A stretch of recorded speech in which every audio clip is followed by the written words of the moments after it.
guiado pela fé. Nós vemos na história, vemos vários pregadores, várias palestras, pessoas, frases, que Abraão, ele foi o pai da fé. E no decorrer, vendo lá em Gênesis, a partir dos primeiros capítulos, aonde ele é introduzido na história, em Gênesis no capítulo 2, no versículo 1, Deus, ele começa a testar esta fé de Abraão. Em Gênesis no capítulo 2, no versículo 1, Deus se apresenta para Abraão e fala assim: Abraão, sai do meio da sua parentela, sai da sua terra. Hoje fica muito simples nós pegar essa história de Gênesis, nós lermos a história de Abraão, nós lemos aqui em Romanos no capítulo 4, nós ficamos alegres, porque de fato Abraão foi o pai da fé, e um comenta com o outro: olha, Abraão, ele foi o pai da fé, ele foi o primeiro. Mas agora vamos se colocar lá na época de Abraão. Abraão, ele tinha a família dele, ele tinha os pais, ele tinha os irmãos, os amigos, ele estava num círculo ali, ele já tinha construído algumas coisas, como de repente, ele ouve uma voz, e essa voz não havia falado com ninguém até então, e chega para ele e diz assim: Abraão, eu tenho algo contigo. Hoje nós sabemos, nós cremos no Espírito Santo, nós sabemos, nós vemos o poder de Deus se manifestar, e naquela época que nada disso tinha acontecido ainda, e chega a voz e diz assim: Abraão, sai do meio da sua parentela e vai para uma terra. E essa voz, ela não deixa nada especificado, não fala: olha, você pega, você vai e segue reto aqui, você vai virar às esquerdas, vai passar por cima de tal monte, e vai chegar no lugar e vai ter uma terra te esperando. Não, ele diz assim: e vai para uma terra que eu ainda vou ver aonde você vai parar. Então a história de Abraão já começa ele mostrando um grande exemplo de fé. Deus, ele simplesmente indica o caminho para Abraão, Abraão ele acata essa voz. Muitas vezes Deus ele quer fazer algo diferente conosco, e nós acabamos não acatando a voz de Deus. E hoje nós cansamos de ver os pregadores chegando e falando e apontando o dedo e chamando no canto e mandando mensagem pelo WhatsApp de tudo quanto é jeito. Ainda assim mesmo, muitas vezes nós ficamos naquela incredulidade: mas será que é de Deus mesmo isso? É claro que nós precisamos saber discernir o que seria de Deus e o que não seria de Deus. Mas muitas vezes nós sabemos, nós temos coisas que somente você e o Espírito Santo e Deus sabe que está acontecendo, e você fala assim: Deus, eu preciso de uma resposta. E Deus ele chega, levanta alguém, às vezes pela Bíblia você vê e fala: aqui está a resposta de Deus, e você não quer, você fala: não é essa a resposta que eu quero. Ou talvez você pensa assim: Deus, isso está bom demais para ser verdade. Por exemplo, você pede uma certa situação, você pede um Fusca para Deus, Deus te dá um carro muito além daquilo, você fala: Deus, será que é para mim mesmo? E fica naquela dúvida. E Abraão, o porquê, um dos primeiros motivos que ele foi considerado o pai da fé, que ele simplesmente se levanta, ele reúne a família. Eu imagino como que foi a conversa de Abraão com a família dele. Ele chega para o pai dele e fala: pai, eu vou pegar minhas coisas daqui, eu vou pegar meu gado, vou pegar meus camelos, pegar os meus servos, pegar minha esposa e vou embora. Do nada ele acorda de manhã e vai conversar com o pai dele fala assim: mas como assim? Você teve uma visão, você já tem um planejamento, você sabe para onde você vai pelo menos, você já tem um lugar em vista? Será que você subiu no alto de algum monte e lá na frente viu alguma planilha, algum planalto, alguma planície, algum lugar onde que tenha água pelo menos? Tem alguma coisa que você viu que você não está querendo contar para nós? Abraão ele fala assim: não, eu ouvi uma voz chegou e disse para mim me levantar e sair do meio da parentela. E fica aquela coisa no ar, tipo: mas espera, falou só com você, não falou com a sua mulher, não falou com os seus servos, foi só com você. Esse Abraão ele deve estar ficando doido. Como assim? Que aparece ninguém, e ele pega, ele segue, ele fala: então eu vou sair. E ele pega e ele vai em direção, seguindo uma voz, seguindo simplesmente a fé que ele tinha, algo diferente, ele sabia que estava para acontecer, ele precisava sair daquilo. E ele pega, ele sai, ele vai seguindo em direção, e ele começa andando errante pelo deserto, até que chega num certo momento, a voz fala: pronto, eu quero que você pare aqui, agora. E ele pega e para. Ele para, E a partir do momento que ele é separado de todas as pessoas que começaram a falar contra ele, que com certeza seria bem difícil alguém olhar uma pessoa bem sucedida, chegar e falar assim: olha, eu ouvi uma voz, eu preciso sair daqui e eu vou para um lugar que eu de fato não sei onde que é. Uma pessoa no seu juízo perfeito com certeza tentou impedir Abraão. Falou: mas Abraão, será que foi alguma coisa que eu fiz para você? Será que, o que foi? Será que eu falei alguma coisa? Será que os meus pastores estão brigando com os seus que você quer sair? Inventa uma outra desculpa, porque essa desculpa não está sendo convincente. Você chega aqui e fala que você ouviu uma voz e fala que vai sair errante pelo caminho levando a sua esposa, não tem um planejamento de vida. Abraão fala: sim. Então a Bíblia vai nos revelar que Abraão, ele pega e ele segue. Então nós vamos chegar lá em Gênesis, no capítulo 21, aonde Deus, ele começa a fazer um tratado ali com Abraão. Abraão, ele nunca questiona nada que essa voz pega e faz, diferente de vou falar de mim, né? Porque muitas vezes Deus, ele fala comigo e eu acabo até questionando. Eu falo: mas será possível? Será que eu que vou fazer isso mesmo? Será que, por exemplo, o Fábio chegou para mim e falou: irmão, por gentileza, ministra a aula para a gente. Eu falo: mas por que eu? Tantas pessoas. Eu falo: Deus, por que eu? Nunca nego a oportunidade, e eu vou conversar com o Espírito Santo. Eu falo: por que eu? Tantas pessoas que podem, não, porque eu quero que é você, mas eu não tenho. Eu gostaria, eu estava até comentando com o pastor, eu queria mesmo ter aquela postura de parar num lugar quieto e colocar um microfone e conseguir falar, mas eu não vou conseguir. Aqui eu fico andando para lá e para cá, eu vou encostar no pé do pastor Garcia, eu tenho que ficar policiando, eu não consigo. Por que não levanto? Porque eu quero que você faça, eu quero que você vá. Então daí Deus, aqui em Gênesis, né, no capítulo 21, Deus, ele pega e ele chama Abraão. Ele fala assim: olha, Abraão, mais uma vez eu vou querer que você prove para mim que você de fato está inteiramente entregue a mim. Eu quero saber se de fato os teus caminhos estão entregues em minhas mãos. Eu quero pedir algo para você, Abraão, que você de fato não vai querer fazer isso, porque é algo que você está apegado. Geralmente, quando nós tocamos nesse assunto, a primeira coisa que vem na cabeça seria o sacrifício, né, que Abraão vai fazer com o seu filho Isaque. Só que no capítulo 21 e no versículo 11, né, nós vemos aqui a despedida. Abraão despedindo a sua serva Agar e Ismael. Em Gênesis, no capítulo 21 e no versículo 14.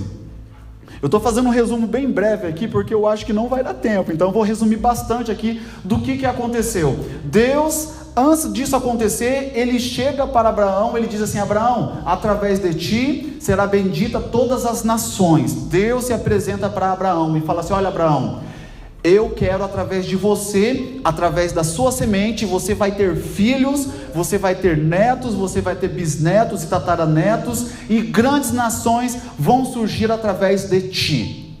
Abraão, ele chega para a esposa e ele fala assim: olha, Deus, ele se apresentou para mim e disse que nós teremos um filho. Sara, ela diz assim: olha, é impossível isso acontecer. Abraão, ele começa a tentar achar um jeito de querer ajudar Deus ali. Então ele fala assim: olha, espera um pouquinho, vamos colocar aqui, Deus, ele disse que ele ia dar um filho para mim, ele não disse que Sara estaria junto, mas só que desde o começo, do princípio, Deus, ele tem um plano para a família. Ele nunca vai chegar e juntar um plano exclusivo para o marido, ao qual a esposa não possa participar, ou ele vai simplesmente chamar a esposa para um projeto no qual o marido também não pode participar. Então Deus, ele já pensa num conjunto, porque não faria sentido nenhum Abraão, ele simplesmente fazer o que ele fez, e ele criar uma nação, uma geração. Deus estaria destruindo ou dividindo uma família no meio, deixando Sara para um lado e Abraão para o outro, com uma nação, e Sara, que era a esposa dele, que sempre acompanhou e que também acreditou na primeira promessa que foi feita. Então, quando chega no meio do caminho, que é a hora boa, a hora que Deus se apresenta pessoalmente e fala: olha, através de ti vai ser feita uma grande nação. Sara, que estava com ele desde o começo, quando estava andando junto com ele lá em Gênesis no capítulo 12, dessa hora Sara sai fora então do projeto de Deus. É isso que acontece? Mas não, Sara estava incluída nesse projeto. Abraão, eu creio que ele devia ser uma pessoa com uma persuasão muito bacana, ele deveria ter uma eloquência tão boa que ele poderia convencer qualquer pessoa, até mesmo da própria esposa. Ele conseguiu colocar na cabeça da esposa que a esposa estava tendo uma bela de uma ideia. E a esposa chega e fala: Abraão, vamos fazer o seguinte, nós temos a nossa escrava, faça um filho com ela, e daí vai se cumprir a promessa de Deus. E Abraão, ele vai e faz um filho com Agar, e nasce Ismael.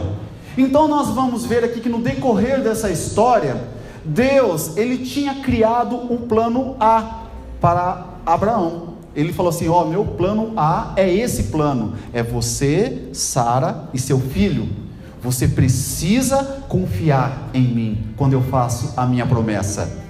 Se a promessa eu disse que vai se cumprir, não é no seu tempo, não é você tentando empurrar, não é você tentando forçar uma entrada, não é você tentando fazer uma micha para abrir a porta que eu disse para você que eu mesmo ia abrir. Você tem que esperar pelo tempo. Mas Deus, já se passaram 120 anos, a minha esposa está com 300 anos, 90 anos, e mesmo assim o Senhor ainda me fala: vamos tentar resolver essa situação. Primeiro, porque a escrava ela é mais nova, logo eu vou morrer. Então, se eu morrer automaticamente, ela vai ser a rainha e vai ser dona. Então, faria todo um sentido para Abraão naquele momento ter um filho com a escrava, porque ela ia ficar viva por mais tempo, e depois o Ismael ia ser o rei, ia ser dono de tudo, por ser o primogênito. Então foi isso que acontece. E neste momento, Abraão ele começa a colocar mais pessoas que não tem nada a ver com a promessa que Deus fez para a vida dele. E ali já começa a dar errado, porque daí o que acontece? Ele começa a se apegar nesse Ismael. E ali nesta hora, que chega num certo momento, a mesma pessoa que deu a ideia para ele disse assim: Abraão, você precisa mandar essa mulher embora, porque agora parece que a promessa vai dar certo. Agora a promessa parece que vai se alinhar. Deus, ele prometeu que ele ia te dar lá uma Ferrari, você vai, compra um Fusca, aí quando vem chegar a Ferrari, o que você vai fazer com o Fusca? Vai pôr fogo no Fusca agora?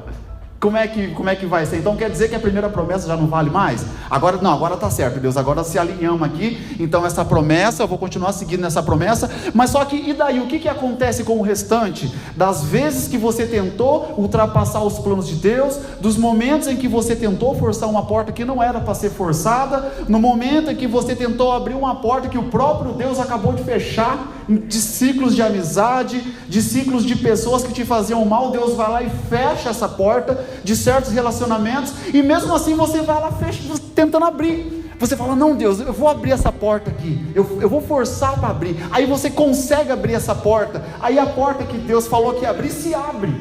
Aí fica duas portas abertas. Daí como é que vai ser? Tem duas abertas aqui, tem essa porta que eu forcei para abrir, e tem essa porta que o Senhor abriu porque o Senhor prometeu.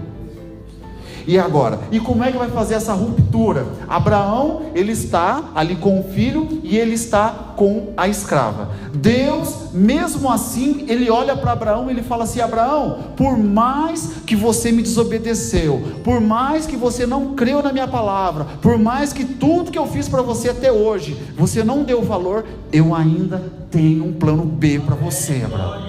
Eu ainda tenho um plano B. É por isso que eu amo meu Deus e que eu sou muito feliz, porque tantas vezes, tantas coisas erradas que eu tenho feito no dia a dia, e Deus, ele olha para mim e ele fala: não era isso que era para você ter feito, mas já que você tomou esse caminho, eu ainda tenho um plano B para você.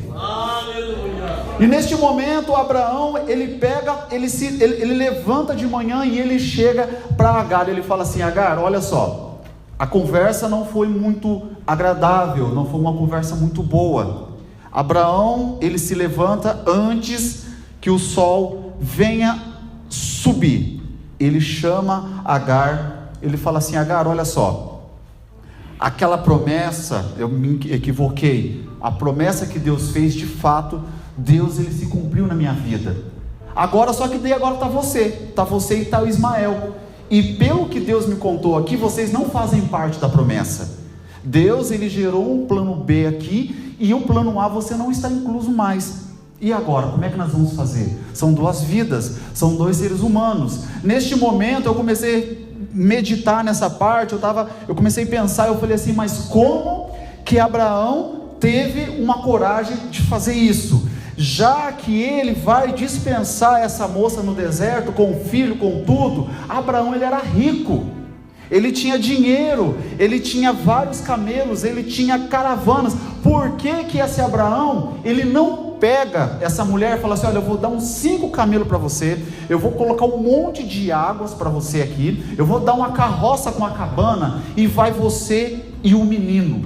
Faria mais sentido, porque sinceramente eu fiquei bem chateado com Abraão, vendo dessa maneira, o jeito que foi feita a situação. Ele simplesmente pegou um galão de 5 litros d'água e falou, vai, porque um odre de água era de 3 a 5 litros, então era isso, ainda por cima, se fosse aquele copo da Stanley, que mantém o refrigerante gelado por mais tempo, mas não era nada disso, ele tinha que pôr uma garrafa térmica, aquele de cortador de cana, né, quem já cortou cana sabe como é, que daí abre ali, daí traz aqui no braço e toma aquelas goladonas, né, o irmão está dando risada que ele já sabe, conhece, né, tô fora, né, mas a garrafa conhece, aquela garrafa termolar, ó, a garrafa bonita, azul, grandona, que você, né, enche com água para poder levar, e vai passando o tempo, e só que não, ali geralmente esses odres eram feitos de couro de animal. Imagina como é que não era o gosto dessa água, né, couro de animal trançado, tudo ali com a água. Ela pega e fala assim, olha, eu vou dar um pouco de comida, eu não posso dar mais, porque com certeza, você não vai conseguir andar.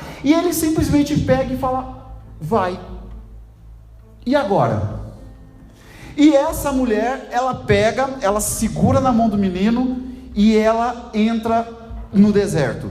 O menino não está sabendo nada do que está acontecendo, ele não tem a mínima ideia, ele nem sabe como é que foi, que ele acordou de manhã, já com o pai dele acordando ele, falando, filho, olha, está aqui a água, está aqui a comida. Talvez ele chamou Agar para conversar fora da tenda e falou assim, olha, infelizmente você vai ter que partir. E neste momento Abraão, ele começa a ver o filho dele dormindo, e ele já começa a pensar, e agora, o que eu vou fazer? Será que nunca mais eu vou ver o meu filho? Porque isso aqui, eu estou assinando uma sentença para ele morrer no deserto.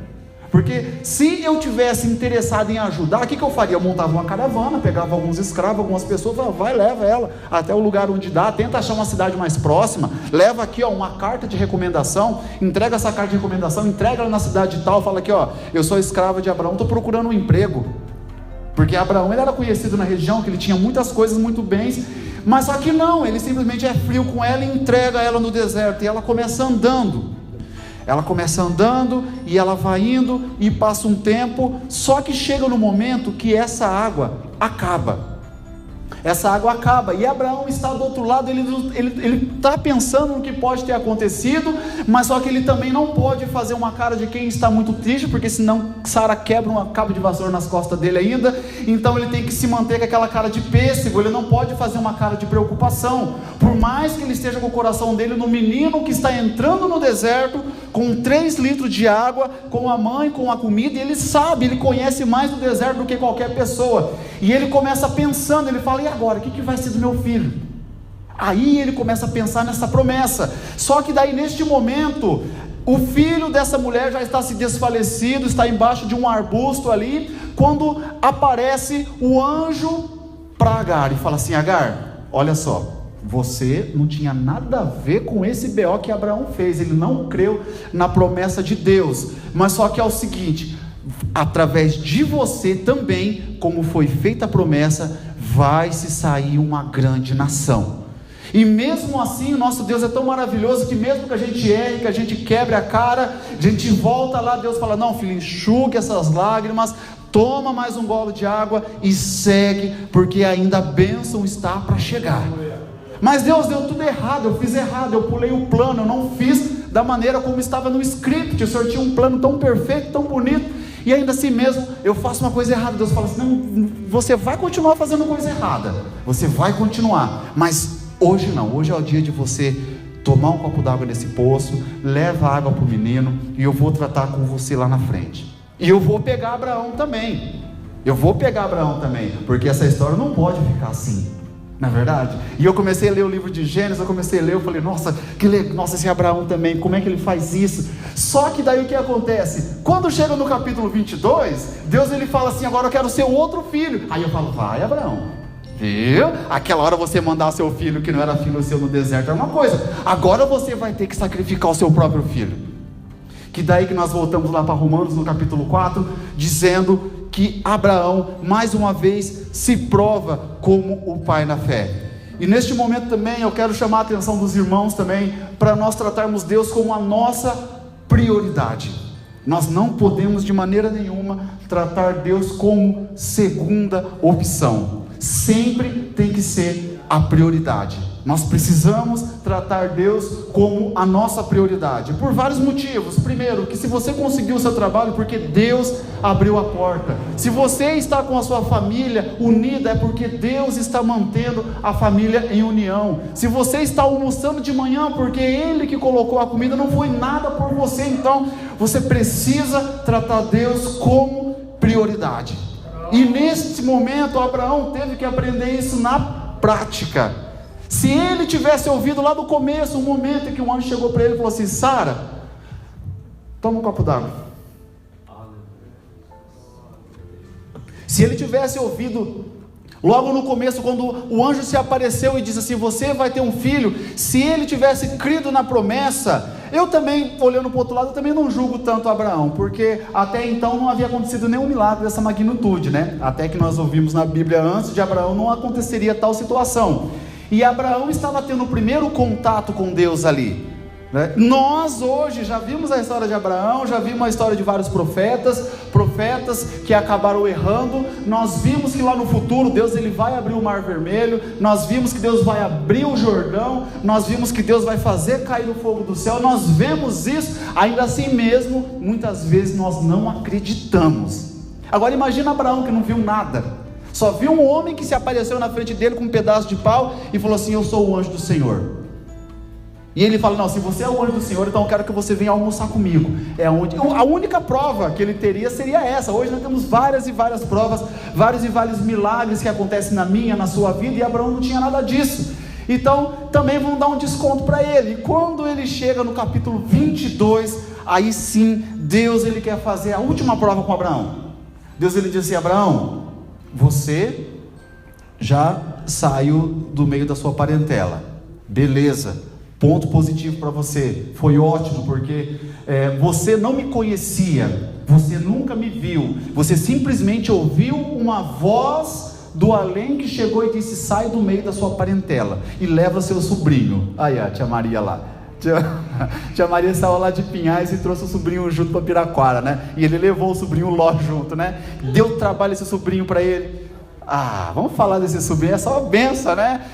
O sobrinho de Abraão dando trabalho para ele, o sobrinho da tia Maria dando trabalho, né? Então, aí ele traz da meia da parentela, ele traz o sobrinho junto, e daí nessa hora Deus fala assim, beleza, agora, através de você, eu quero saber, Abraão, o seguinte, essa daqui vai ser a última, dos últimos testes que eu quero fazer com você. Eu quero ver, Abraão, se de fato eu sou a prioridade na sua vida. Como é que nós vamos fazer? Sou prioridade na sua vida mesmo, Abraão? Tudo que você tem pedido, tem multiplicado em muito as suas riquezas.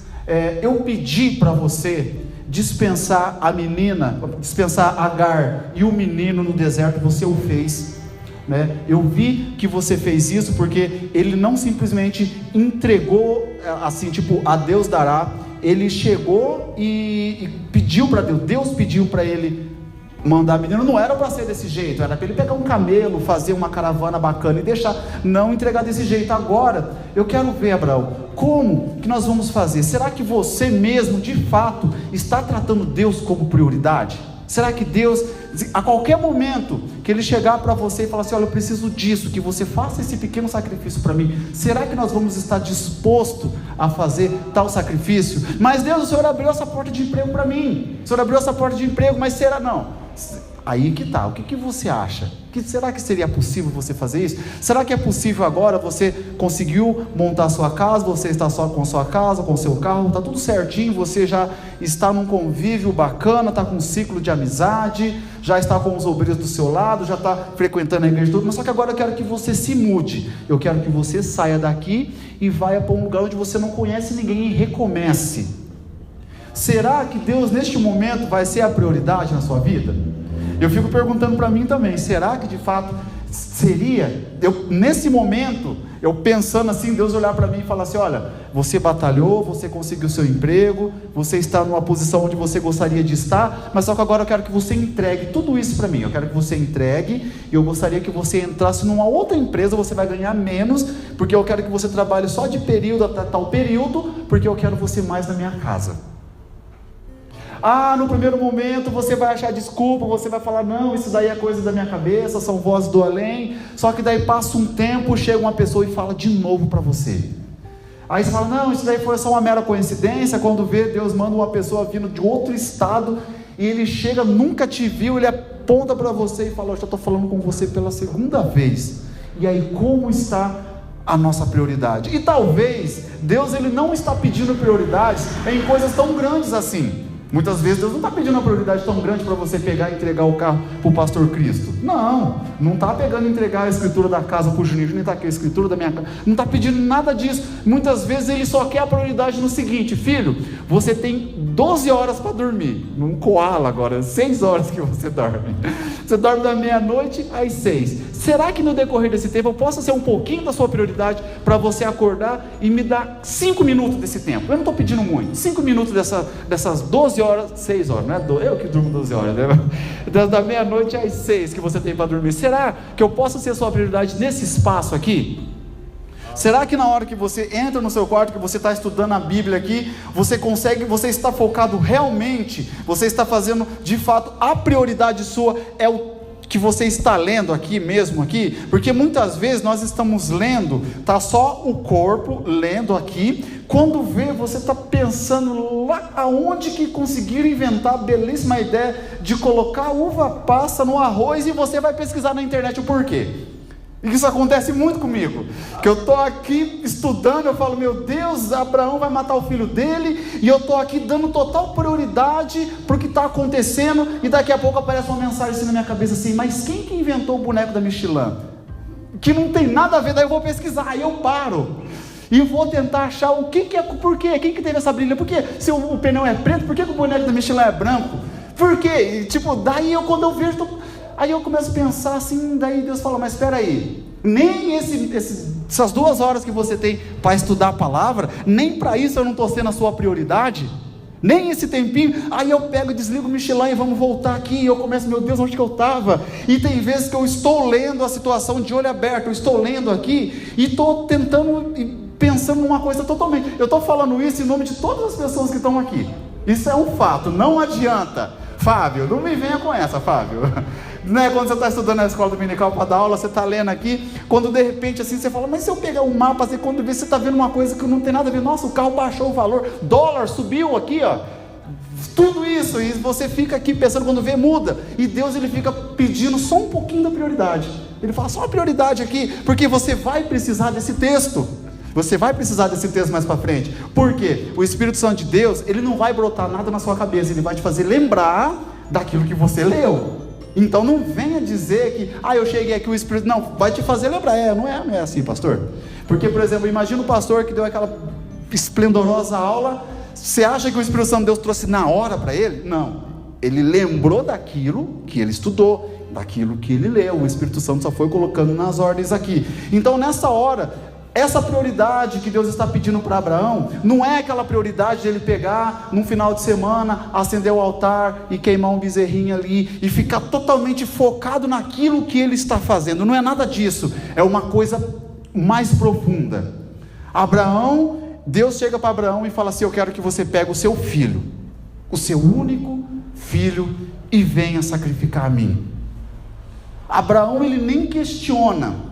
Eu acho que nessa hora, que passa um filme na cabeça de Abraão, ele pensa assim, peraí, quando foi com o filho da escrava, eu simplesmente peguei e mandei embora. E agora, quando é algo que vai pesar para mim, se eu questionar agora, com certeza aquele cajado que consumiu o guisado que eu coloquei em cima da pedra, ele vai me consumir também. Então ele simplesmente puxa, assim como o pastor Garcia falou assim: olha, este homem é você, este homem é você. Se você sacrificou aquele um lá, eu quero que você sacrifique este também.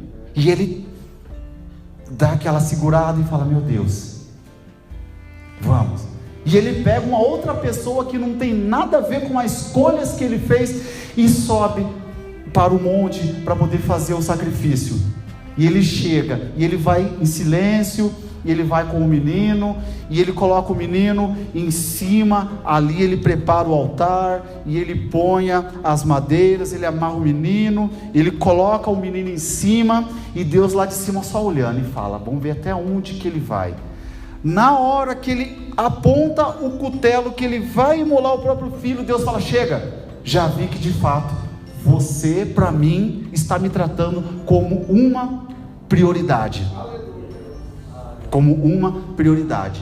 E lá na frente, em 2022, a sua história ainda vai ser contada, e através desse seu único filho, você vai ser uma grande nação, e ser tu uma bênção. Através de você, famílias e famílias serão abençoadas. Através de você, aqueles que você amaldiçoar será amaldiçoado, aquele que você abençoar será abençoado. E assim também vai acontecer com outro filho, porque não vai dar tempo de eu contar, a menos que os irmãos quiserem ficar até as 10h40, porque daí começa a passar a história de Ismael, porque Ismael ainda ele vai ter os mesmos 12 filhos, e ele vai continuar tendo aquela continuidade, ele se torna um príncipe, ele se torna um flecheiro, e a mesma promessa que Deus fez para os filhos, ele fez para Ismael, e ele fez para Isaac, e ele cumpre com os dois. Mas para isso, precisamos ter Deus como nossa prioridade.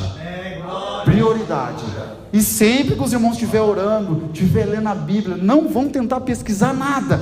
Tenta trazer ali a alma, o espírito, o corpo, para aquilo que está fazendo. Porque muitas vezes não precisa tanto tempo para você parar, para você ler a Bíblia. É claro que os pastores aqui, que o pastor Cristo, os meninos aqui, que sempre tem que estar sempre... e ler 5, 6 horas por dia. Eu não vou chegar numa situação dessa. Geralmente o máximo é 1 hora no máximo, mas que seja só 1 hora que você vai estar meditando na Escritura, que você vai estar lendo, que você vai estar fazendo a meditação, que seja algo para prioridade, que seja na hora que você tirou para a oração, que você está orando, que você está clamando, que você está pedindo, que de fato o seu pensamento seja voltado para o trono da glória, e que de fato seja feito como prioridade para Deus. Porque Deus, Ele sempre te trata como prioridade, e Ele não pede nada mais. Ele pede que a cada momento, aquilo que você for fazer para Deus, que seja feito com uma prioridade, que daí a resposta vem. Muitas vezes é um atalho que a gente precisa fazer nessa vida, é orar, mas eu oro, eu clamo, eu estou fazendo um jejum de tanto tempo, mas será que você está fazendo com toda a prioridade, com toda a reverência necessária? Porque talvez faltava só isso aqui, para Deus entregar a bênção, mas só que bem na hora que está chegando a bênção, você vai querer pesquisar alguma coisa na internet. Você está olhando, você está ajoelhando aqui, o telefone toca, você olha e fala: meu Deus do céu, deixa eu ver, que já perdeu toda a prioridade, todo aquele tempo, né, que tem. Então hoje, Deus ele está chamando você, para você ser prioridade dele, e que ele venha a ser nesta noite a nossa prioridade. Amém, irmãos?